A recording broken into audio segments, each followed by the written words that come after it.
বগুড়া মানেই দইয়ের শহর।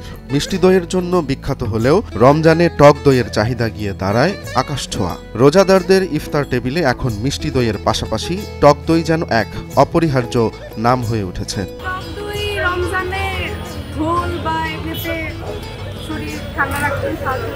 গরমে সারাদিন রোজা রেখে তৃষ্ণায় কাতর রোজাদাররা ইফতারে ঠান্ডা শরবত বা ঘোল বানিয়ে পান করছেন টক দই দিয়ে, কারণ শরীরকে দ্রুত শীতল করে, ক্লান্তি দূর করে বগুড়ার এই বিশেষ দই।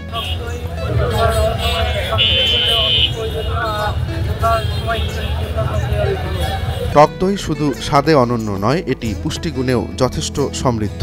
এই দইয়ে রয়েছে প্রচুর ক্যালসিয়াম, প্রোটিন, ভিটামিন ও উপকারী ব্যাকটেরিয়া, যা নিয়মিত খেলে বাড়বে হজম শক্তি, কমবে রোগের ঝুঁকি।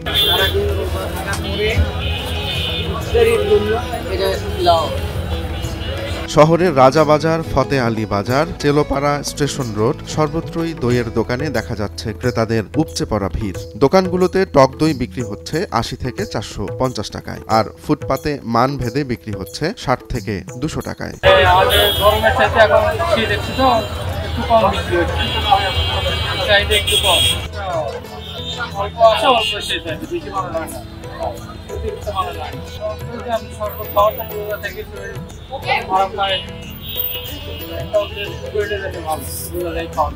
রমজানের গরমে এক গ্লাস ঠান্ডা ঘোল কিংবা শরবতের সঙ্গে বগুড়ার টক দই রোজাদারদের জন্য সত্যিই যেন এক স্বস্তির পরশ।